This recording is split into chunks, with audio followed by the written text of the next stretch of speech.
Hello, my name is Shannon Allen. I am a psychology doctoral student at Liberty University.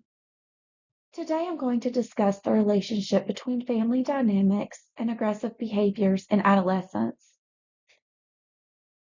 Contemporary research substantiates that a significant number of the most prominent elements related to the emergence of aggressiveness and violence are situated within the familial framework.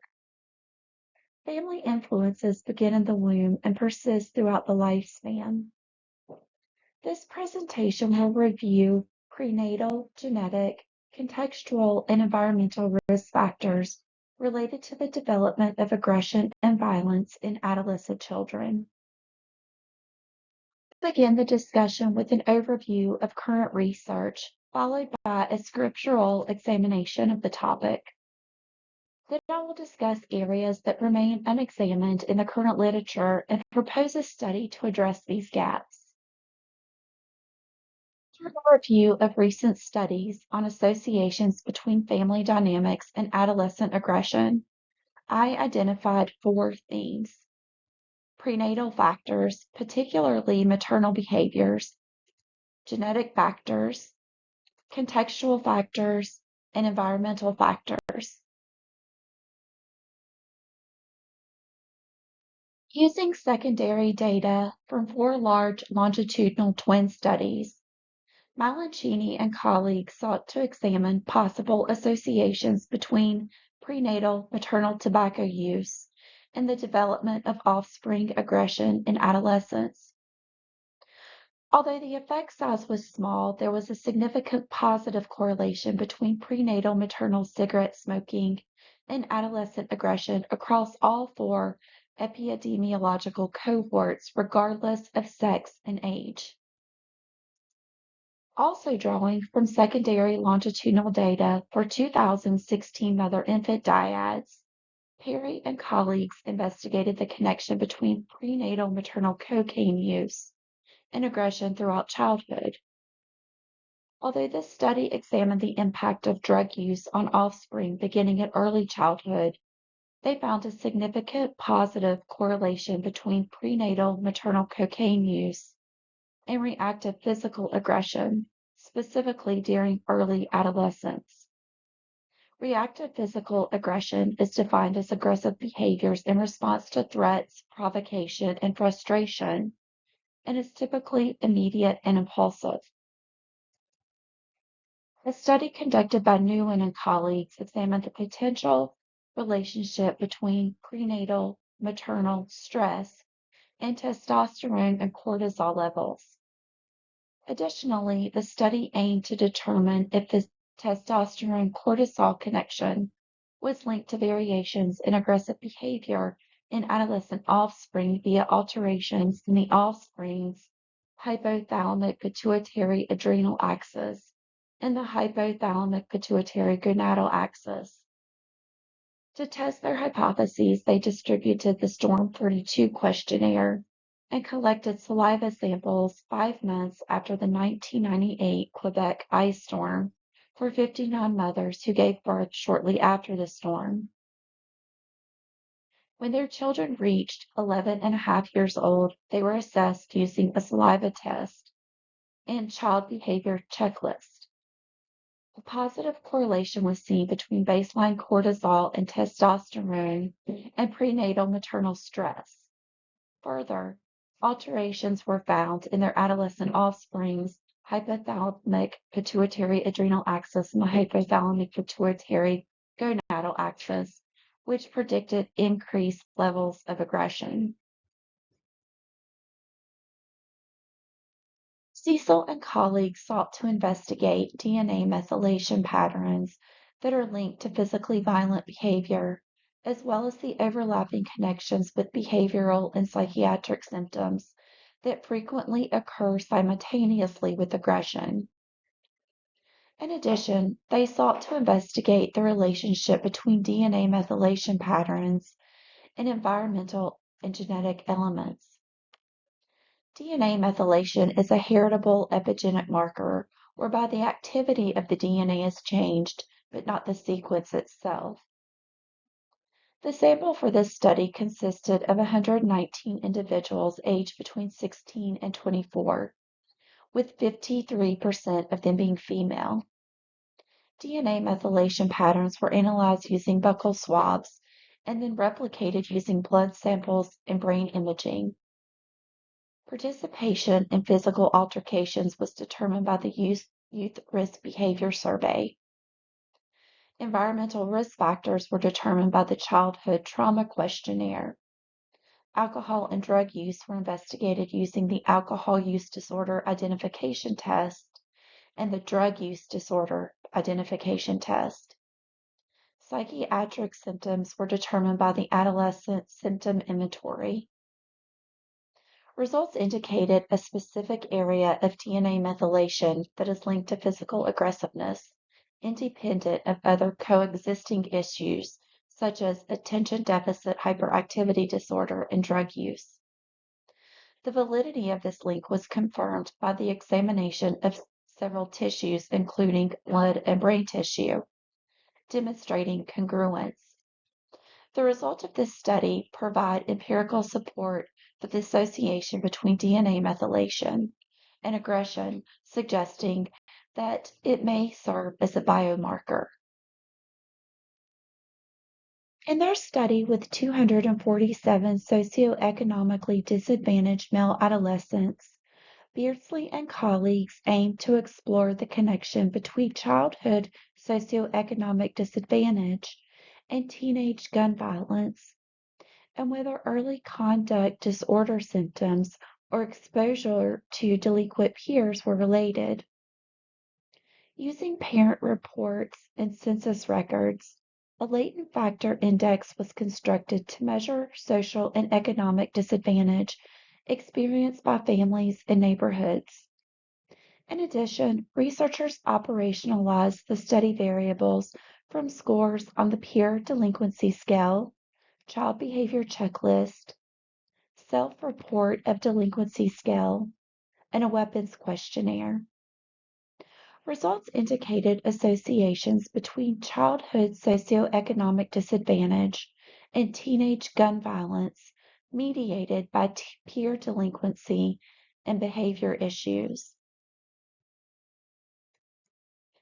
Although a study by Armstrong and colleagues focused on the intergenerational transmission of violence via exposure to family violence, and I will discuss this study in its entirety later in the presentation.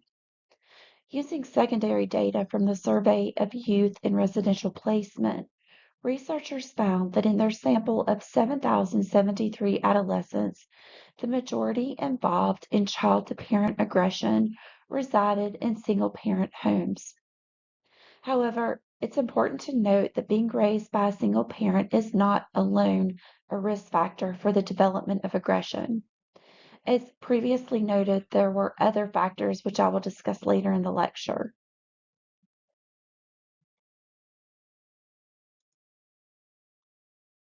Papa Michaeli and Bates also examined child-to-parent violence within the context of family connections. The objective of this research was to provide a novel investigation into the phenomenon of child-to-parent violence by exploring the experiences of teenagers, particularly insights into their family ties. As a qualitative study involving 8 participants, data collection involved overt observations, as well as face-to-face and written individual semi-structured interviews with teenagers reported to have engaged in violence against their parents. A total of 6 individuals indicated the absence of their biological dads in their lives as a result of separation and divorce. The participants exhibited adverse emotional responses characterized by feelings of abandonment, which led to despair and anger, which in turn resulted in aggression. According to the theory of the intergenerational transmission of violence, exposure to familial violence increases an individual's likelihood of committing violence in subsequent relationships. Ingram and colleagues sought to examine the validity of this theory in their study on the relationship between exposure to family violence, sibling aggression, peer bullying, and associated mental health outcomes. Data collection for this study was part of a more extensive study examining different forms of youth violence and included 894 adolescent students from 4 Midwest U.S. middle schools. To examine temporal associations, students were administered surveys: the Family Conflict and Hostility Scale, the Illinois Bully Scale, and the Sibling Aggression Perpetration Scale during the spring and fall semesters of 2008 and 2009, and the spring semester of 2012. The findings revealed 4 types of peer and sibling aggressiveness profiles: high sibling and peer aggression, high sibling aggression, high peer aggression, and low sibling and peer aggression. Compared to the low all profile, students who reported more exposure to family violence were considerably more likely to fall into the sibling aggression only and high all profile, concluding a multi-contextual path from exposure to family violence to the commission of aggression. In another study examining exposure to family violence and the development of aggression in adolescents, Perry and colleagues conducted a longitudinal study based on the cascading model of development. Data was collected from infancy through 15 years via the forms and functions of aggression.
According to the theory of the intergenerational transmission of violence, exposure to familial violence increases an individual's likelihood of committing violence in subsequent relationships.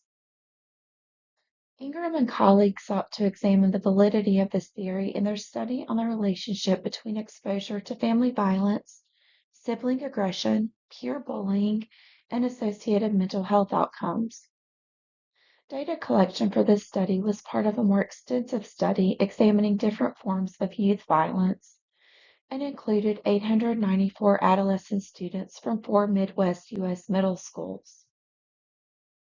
To examine temporal associations, students were administered surveys: the Family Conflict and Hostility Scale, the Illinois Bully Scale, and the Sibling Aggression Perpetration Scale during the spring and fall semesters of 2008 and 2009, and the spring semester of 2012.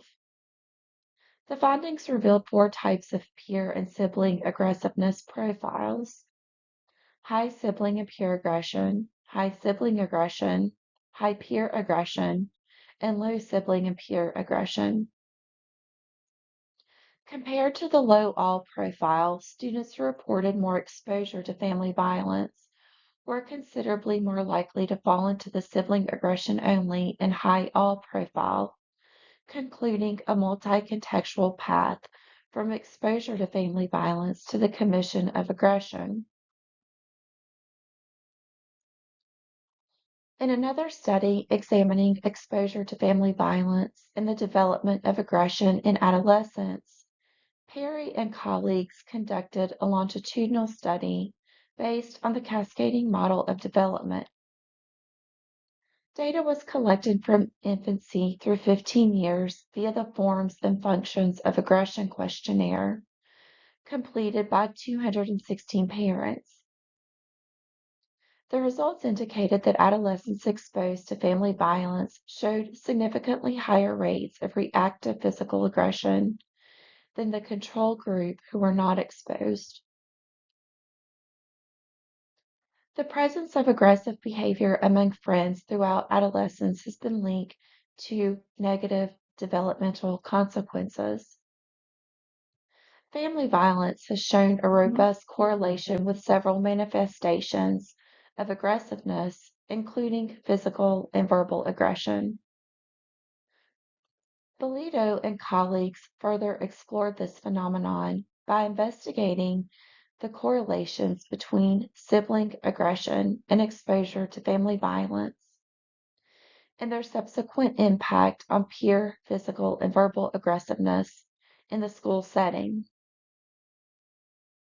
Additionally, the study sought to explore the possible moderating influence of school belongingness on these connections. This study used a multi-level longitudinal within and between subject design. A survey was conducted on adolescent students from 4 middle schools located in the Midwest region, with data collection taking place on 4 separate occasions over 2 years to examine the temporal relationships.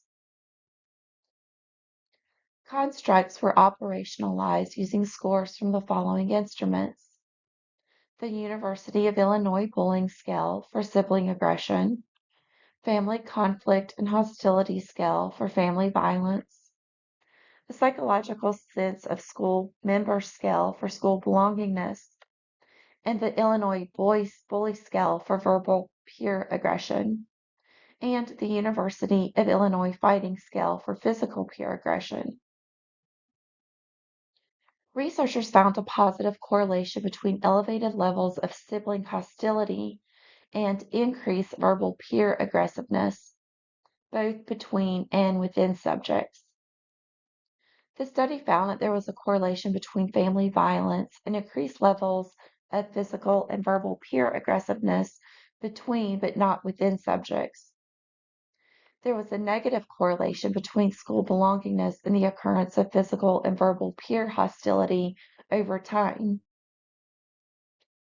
Finally, when participants expressed an elevated sense of school belongingness, higher degrees of sibling hostility were related to lower levels of physical and verbal aggression. Finally, Caldete and colleagues examined associations between exposure to family violence and the perpetration of dating violence by adolescents. More specifically, in a 3-year longitudinal study, they investigated the potential existence of a mediated relationship between exposure to familial violence and perpetration of dating violence, within cognitive and emotional schemas serving as the mediating factor. A total of 867 adolescent males and females with ages ranging from 12 to 18 participated in the study. The participants were administered several assessments, including measures of emotional and cognitive schemas, measures of contact with familial violence, and the perpetration of dating violence. Results indicated the presence of rejection and disconnection schemas during year 2 and had a role in mediating the relationship between exposure to familial violence in year 1 and the occurrence of dating violence in year 3.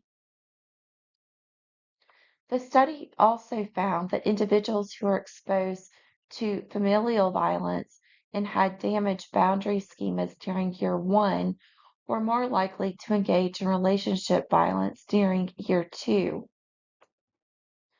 Finally, it was shown that among female individuals being exposed to family violence during year 1 was associated with the development of compromised limit schemas during year 2. Now, I want to go back to the Armstrong et al. Study that I initially introduced in the contextual section.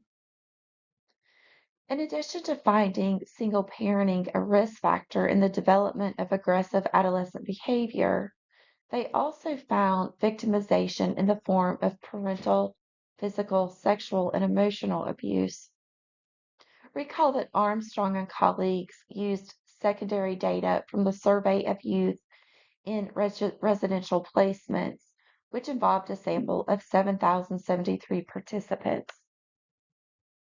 The adolescents in this study were also system involved, which refers to the juvenile justice system. So I want to take this opportunity to point out that while many of these studies focus on one factor, there are typically a broad range of genetic and epigenetic, biological, contextual, and environmental factors involved in the development of aggression and violence. O'Connor and colleagues also examined adverse childhood experiences like abuse and its association with the development of aggression in adolescence. They too found a positive correlation. Their study aimed to identify different subgroups of teenagers who exhibited distinctive trends of engagement in overt and relational violence and victimization, both in person and via cyber means, and to conduct a correlational evaluation of subgroup commonalities and disparities regarding adverse childhood experiences and symptoms of trauma. The data for their study were gathered between June 2018 and April 2019 from teenagers living in 3 urban neighborhoods in the southeastern region of the United States. The study included a sample of 265 teenagers ranging in age from 12 to 17 years. The participants were selected based on their family's median income, which was 10,000 or less. The sample consisted of 56% females and 88% Black. Constructs were operationalized by scores on the following instruments: Problem Behavior Frequency Scale for the adolescent report version, Survey of Children's Exposure to Community Violence, the Adverse Childhood Experiences Questionnaire, and the Child Report of Post-Traumatic Symptoms. The latent class statistical procedure was used for data analysis. The analysis revealed the existence of 3 distinct subgroups among teenagers. The first group, including 17% of the participants, exhibited aggressiveness and victimization both in cyber and in-person contacts. The second subgroup, representing 51% of the participants, displayed hostility and victimization only in in-person interactions. The third cohort, consisting of 32% of the participants, had little engagement in violence and victimization. The subgroup consisting of aggressive victims had the greatest likelihood of reporting signs of trauma and a greater number of adverse childhood experiences overall. Additionally, this group showed a greater prevalence of both physical and verbal abuse perpetration in comparison to the other subgroups. The findings of this study revealed a positive correlation between the frequency of violent conduct reported by teenagers and their levels of victimization and trauma.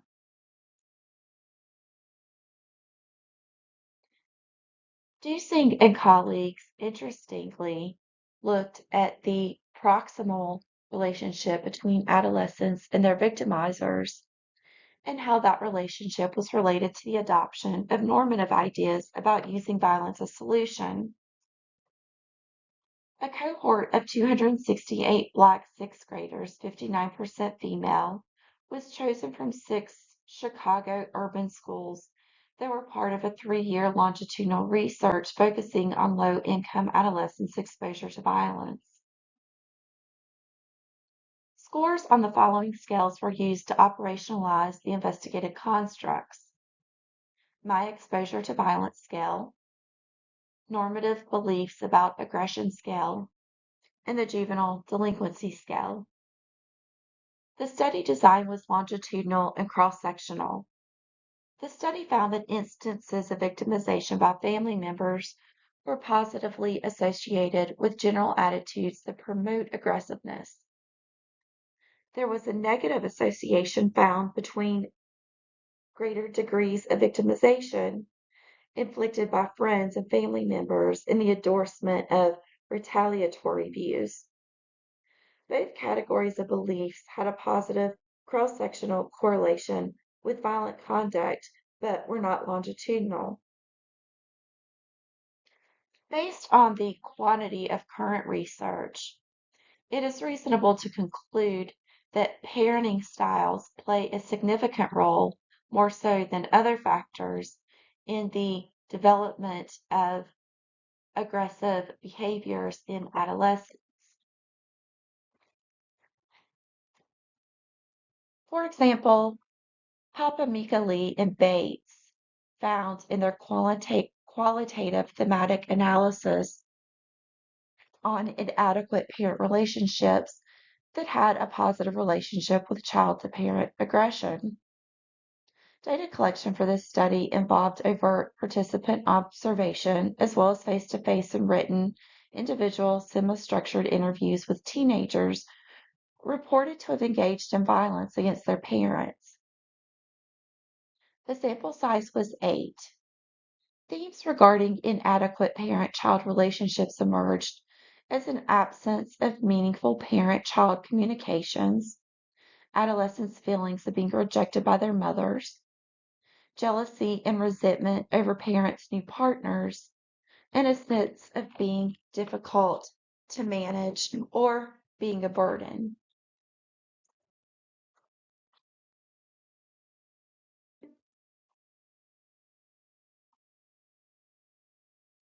Marconi and colleagues investigated authoritarian parenting and its relationship with peer aggression. Parents of 217 adolescents completed the Parenting Practices Questionnaire, while their teachers completed the Child Behavior Scale. Results indicated that through behavioral dysregulation, authoritarian parenting was linked to peer aggression. Authoritarian parenting is characterized as strictness and high expectations.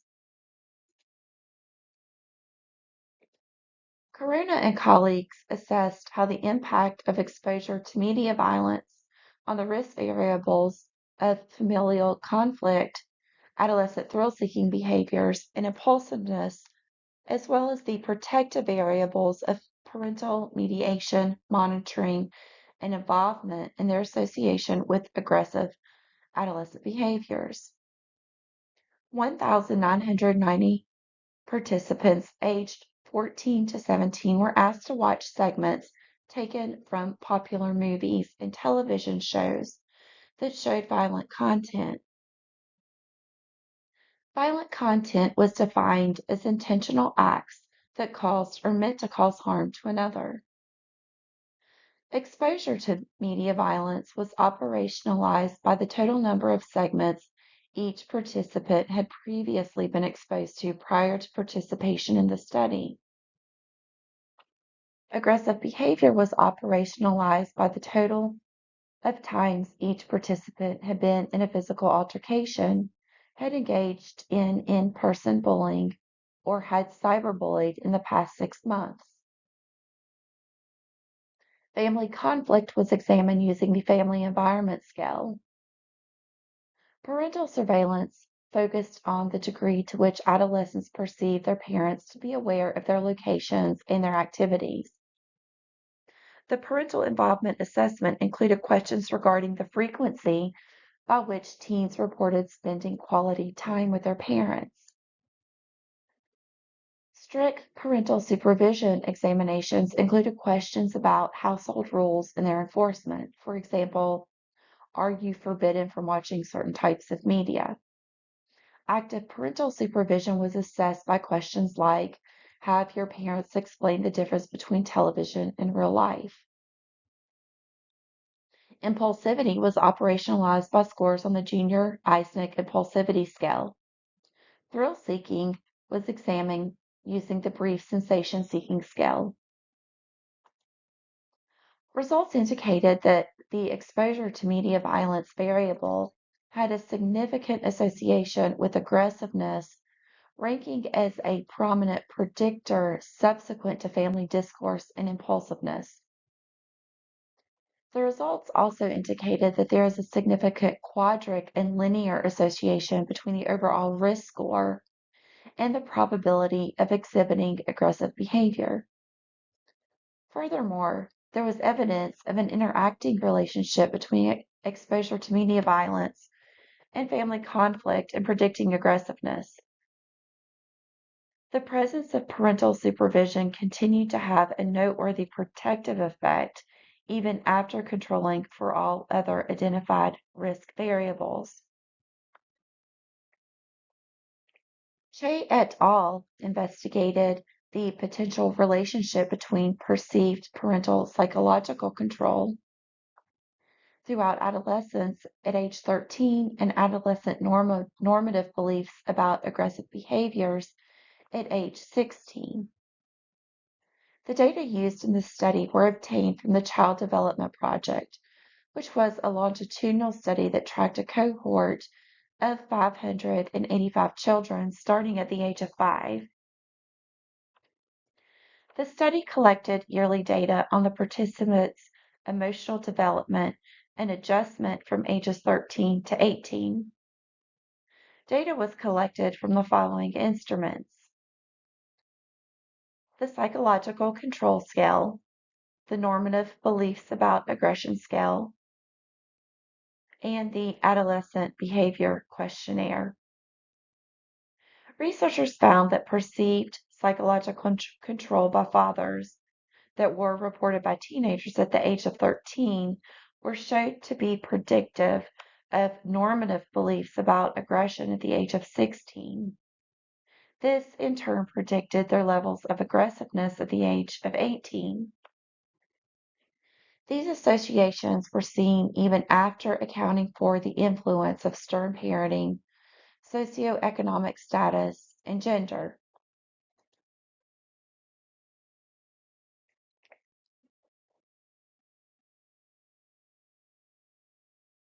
Meter and colleagues sought to examine the potential association between parental psychological control and subsequent social aggression exhibited by both adolescents and parents in their respective peer relationships.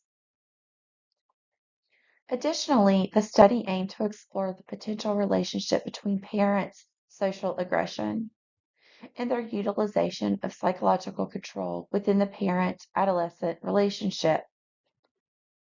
Furthermore, the study sought to investigate whether the social aggression displayed by adolescents and parents was linked to changes in each other's social aggression over time, as well as changes in psychological control.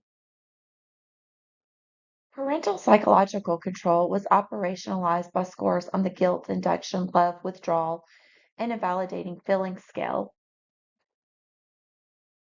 Adolescent aggression was measured using the teacher version of the social behavior scale. Parental social aggression was investigated using the indirect aggression scale. The survey was conducted with 174 participants and their parents after the completion of the adolescent's ninth grade year in high school, and then on a yearly basis for the next 3 years.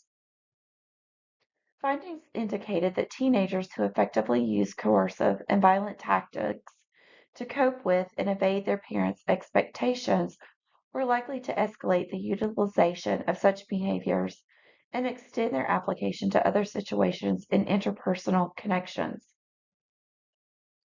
The results obtained from this research suggest that parents may be experiencing an analogous process. The primary objective of a study conducted by Montero and colleagues was to examine the disparities in parenting characteristics, namely strictness and imposition and acceptance and involvement in relation to adolescents' participation in peer violence and as aggressors, victims, aggressive victims, and non-involved individuals. The second objective of this study was to analyze variations in parenting characteristics and participation type in peer aggression, considering the gender of participants.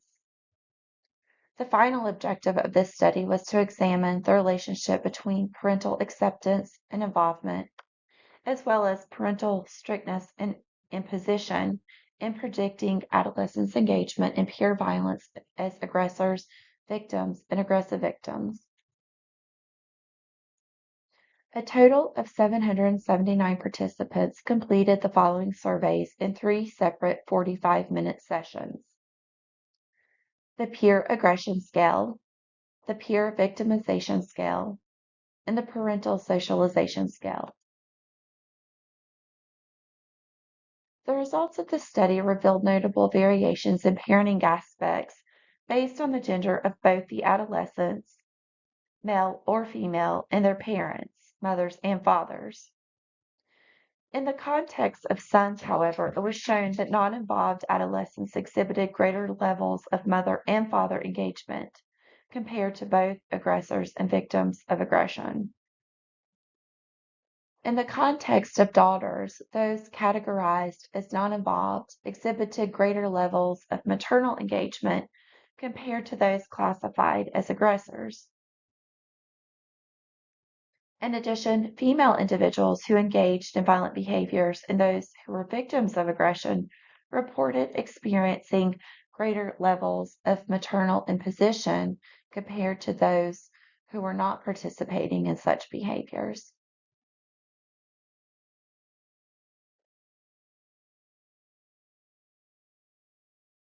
In another parenting style and adolescent aggression study, Amehiti Jong and colleagues utilized a biopsychosocial framework to investigate the associations between emotion-related parenting behavior, specifically parental emotional dysregulation and parental psychological control in adolescent aggression. Additionally, they sought to explore the potential moderating influence of parent-child physiological synchrony on these aforementioned relationships. The study examined emotion-related parenting behaviors via the observation of parental facial reactions, tone of voice, language content, and other pertinent indicators during a parent-child dispute discussion task. The operational of aggressive behaviors was based on the use of scores obtained from the child behavior checklist. The measurement of physiological synchronization between parents and children were conducted by assessing the interbeat interval heart rate during the conflict discussion. The findings indicated that children who exhibited more physiological synchrony with their parents were likely to display violent behavior when their parents exhibited increased levels of emotion dysregulation and psychological control.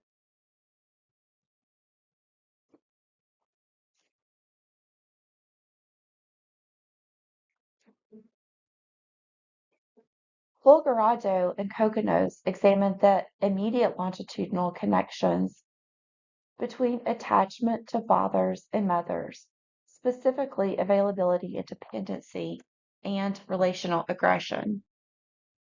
Additionally, their study examined the potential moderating role of anxiety and jealousy in friendships, drawing upon the theoretical underpinning of the general aggression model. Participants were instructed to complete the self-report questionnaires, the relational aggression scale, the Kearns attachment security scale, the friendship jealousy questionnaire, and the youth inventory on 2 separate occasions with a time interval of 6 months throughout the duration of the academic year. The findings indicated a positive correlation between increased paternal reliance and availability decreased maternal dependency and availability in the first assessment, and elevated levels of relational violence at the subsequent evaluation. Moreover, the impact of assessment one on the availability of fathers, the availability of mothers, and the reliance of mothers on assessment two's relational aggressiveness via friendship jealousy was shown to be statistically significant.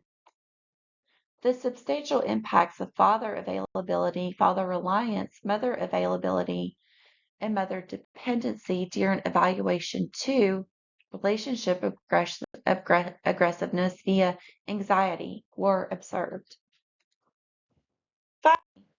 Garth and colleagues investigated various aspects of the family context, particularly parents' general beliefs about violence and aggression in relation to outcomes of dating violence.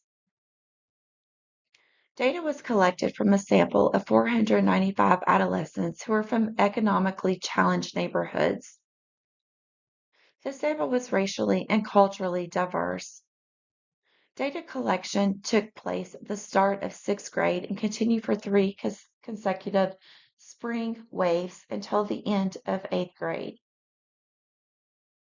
The following instruments were used for data collection: the Family Relationship Scale, the Parenting Practices Scale, the Parental Support for Fighting Scale, the Dating Violence Scale, and the Dating Violent Norm Scale. A latent class analysis was used to identify patterns of family characteristics and then the association between these classes in both dating violence and dating violence standards. Three distinct classes were identified in the study. The first class, including 42% of the participants, reported a good family environment characterized by mixed signals about parental support for engaging in fights and nonviolence. The second class, representing 24% of the participants, reported an average family setting where parental support for nonviolent solutions to conflict was consistently expressed. The third class, comprising 34% of the participants, reported a bad family context characterized by parental support for engaging in fights. The groups characterized by average and favorable family circumstances had the lowest levels of dating violence and dating violence norms.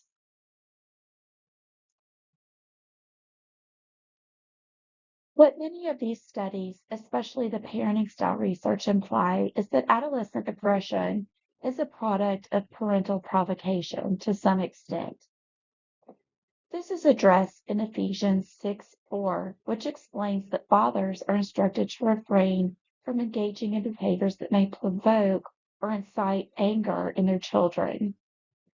In practical terms, this entails refraining from engaging in unjust and inhumane conduct, as well as overtly displaying preferential treatment.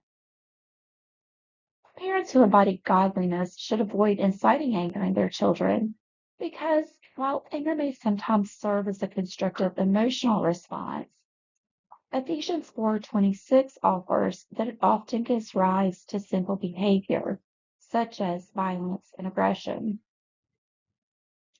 The Bible gives specific instructions on God-centered parenting. One biblical theme is that parents model Christ-like behaviors. For instance, Deuteronomy 4:9 states, "Be careful and watch yourselves closely so that you do not forget the things your eyes have seen or let them fade from your heart as long as you live. Teach them to your children and to their children after them." And Titus 2:7 reads, "In everything set them an example by doing what is good." Other verses such as Proverbs 13:20 and 22:24-25 also address the concept of modeling. This coincides with Bandura's social learning theory that holds that children are susceptible to influence and tend to model the model. This is the idea that the environment the child is in plays a huge role in their understanding of the world and how they can relate to it. Developmental theorist Lev Vygotsky focused on the social context of the child as well, the environment they are developing in, and how outside cultural and communal forces shape a child's development. His theories are congruent with the biblical child-rearing worldview as well. For example, the father figure in Proverbs reminds his son that he has led them in the way of righteousness and to not set foot on the path of the wicked. Likewise, Paul exhorts the Corinthian church to remove the immoral person from their congregation, since their bad influence can affect the entire church, just as a little yeast leavens a whole batch of dough. The relationship with the environment in which we gather shapes our own spiritual and moral formation. The work of Jean Piaget and his theory of cognitive development also has profound implications for Christians because the scriptures present comparisons between spiritual growth and the development of the child. Examples of this are seen in describing salvation as a new birth, in the care and discipline of children, and in the results of obedience and the development of stability. There is also an analogy between growth in the understanding of the scriptures and the cognitive development of the child as portrayed by Piaget. The studies presented in this lecture have offered insight into a broad range of familial variables that are associated with the development of aggressive and violent behaviors in adolescents. However, as someone who has spent the better part of their college career and professional career investigating trauma and crisis from a criminological and victimological perspective, I would like to have seen more contemporary research on how family dynamics mediate or moderate more serious forms of violent delinquency, such as sociopathic and psychopathic violence. Further, I would like to have seen more scholarship on how parents mediate or moderate the development of aggressive child behaviors in adolescents who present with phenomenon like the dark triad personality traits, which are psychopathy, Machiavellianism, and narcissism, as well as the McDonald triad, which are the childhood behaviors, animal cruelty, fire setting, and bedwetting, which are associated with violent perpetration later in life. In addition, I would like to have seen studies on how family dynamics impact the development of violent behaviors in children who test positive for the monoamine oxidase A deficiency. The MAOA allele is also associated with violent and aggressive behaviors. What these studies have in common is that they investigate how family dynamics contribute to aggressive and violent adolescent behaviors. However, one of the most salient gaps in the current scholarship is how aggressive and violent adolescent behaviors impact the family dynamic. The following proposed study will address this gap. The purpose of this proposed study is to assess the relationship between violent adolescent children and family cohesion. I predict that violent adolescent children will be negatively correlated with family cohesion. According to a G-power a priori power analysis, the minimal sample size necessary to test the research hypothesis in order to detect a medium effect size of Pearson's R equals 0.5 with 80% power is 64 participants. Participants will include families whose adolescent is determined to be violent according to the violence scale, which will be completed by parents. Family cohesion will be operationalized by scores on the 20-item Family Adaptability and Cohesion Scale. The adolescent parents and siblings aged 10 and older will be administered the questionnaire. The FACES assessment includes statements like family members ask each other for help, we like to do things with just our immediate family, and we shift household responsibilities from person to person. Participants will be asked to rate each statement on a scale from 1 to 5, with 1 equaling almost never or never, 2 equaling once in a while, 3 equaling sometimes, 4 equaling a lot of the time or frequently, and 5 almost always or always. This study will offer unique insight into the bi-directional effects that aggressive adolescents have on the family. For us, today's presentation, there is a broad range of familial variables that impact the development of adolescent aggression and violence. Prenatal maternal tobacco and drug use and stress, DNA and personality traits, socioeconomics, the number of parents in the home, abandonment, separation, and divorce, exposure to violence, abuse, neglect, and other adverse childhood experiences, and parenting styles. Scripture offers instructions on raising Christ-like children that are consistent with secular developmental theories and may help prevent the development of maladaptive behaviors such as violence and aggression. Unfortunately, current research trends towards studies that explains how parents impact the development of aggression rather than the deleterious effects aggressive children have on the family. Future research should focus on different aspects of the bi-directional impact of childhood aggressiveness.